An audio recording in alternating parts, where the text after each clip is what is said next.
Hello, boils and ghouls. It's your buddy Boogeyman Ben here for another episode of Boogeyman Ben's Horror Zone. And this video is a new segment that I'm wanting to start here on the channel, and I'm going to call it Horror Flick Picks on Netflix. And I know that's kind of a tongue twister, but I thought it'd be a lot of fun to start a new series on this channel where I'm talking about horror films that I'm checking out on Netflix.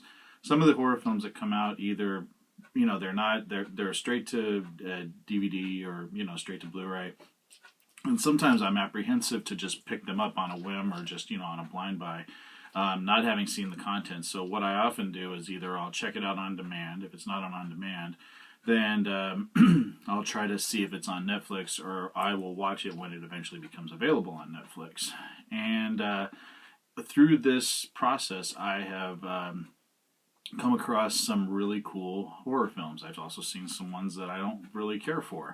And I thought this would be a perfect venue for sharing, some ones that I've watched that maybe some people are apprehensive about. Now, all of these aren't going to be brand new films. These are going to be some that, have been around for a while and I just never had the opportunity to see them.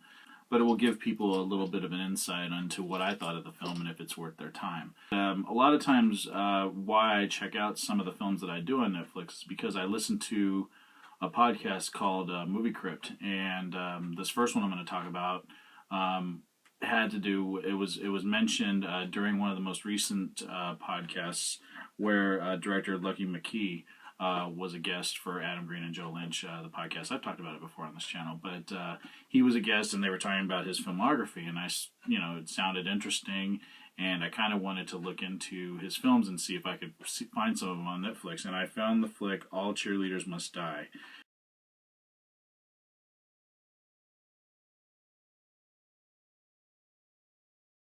And my wife and I watched it about a week ago because Lucky McKee's episode was last week. On Movie Crypt. And I don't know if people are aware of this. I'll give the breakdown on IMDb is a rebel girl signs up a group of cheerleaders to help her take down the captain of their high school football team, but a supernatural turn of events thrusts the girls into a different battle. It's kind of a little bit of an overview of the film. So the film All Cheerleaders Must Die was directed by Lucky McKee and also someone named Chris Siverston. Lucky McKee and Chris Siverston also wrote the screenplay for the film. And I don't want to give a lot of spoilers away here because there are some shocking moments in the film and some things that you won't see coming, and it's just one of those ones that you have to experience for yourself. I had zero expectations going into this, and the supernatural, I didn't even know there was a supernatural element to the film. As the film progressed, there was this supernatural element that takes place in probably the middle of the film, and you're like, it's shocking and unexpected, and I think it really worked well. If I had to give this one a rating on my scale, I have 3.5 skulls out of 5.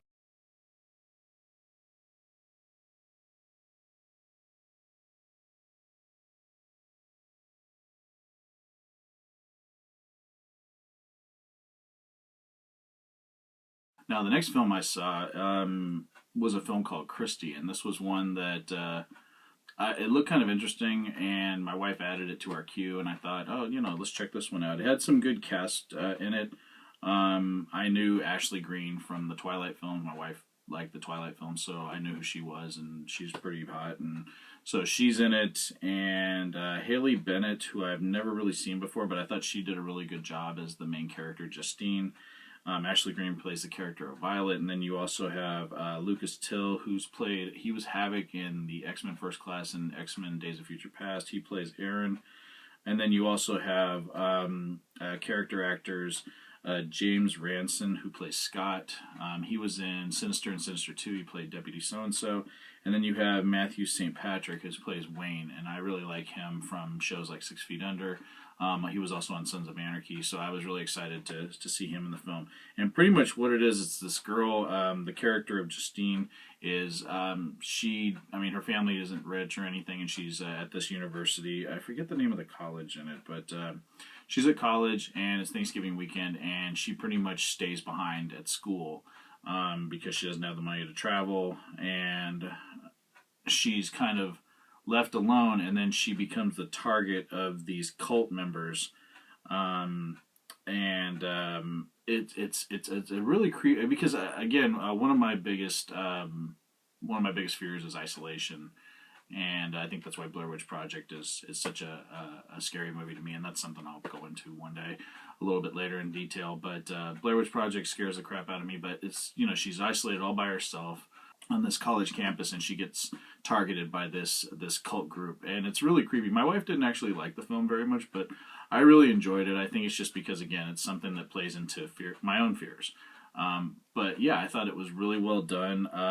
It was directed by Oliver Blackburn, who I haven't seen any other films that he's done, but it was written by Anthony Jaswinski, who actually wrote The Vanishing on 7th Street, which was part of my underrated horror film series, which I really loved. I really loved that film. For Christy, I would give Christy 3 skulls out of 5.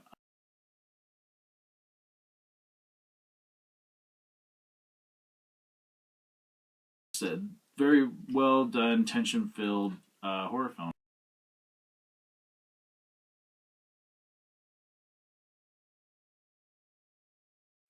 So again, those are the 2 that I'm just going to talk about here. I'm just kicking off this new segment, and I would probably do this segment at least a couple times a month because I'm always perusing Netflix for any horror films that, you know, I've had an interest in. Please let me know what you think in the comment section below about this new segment.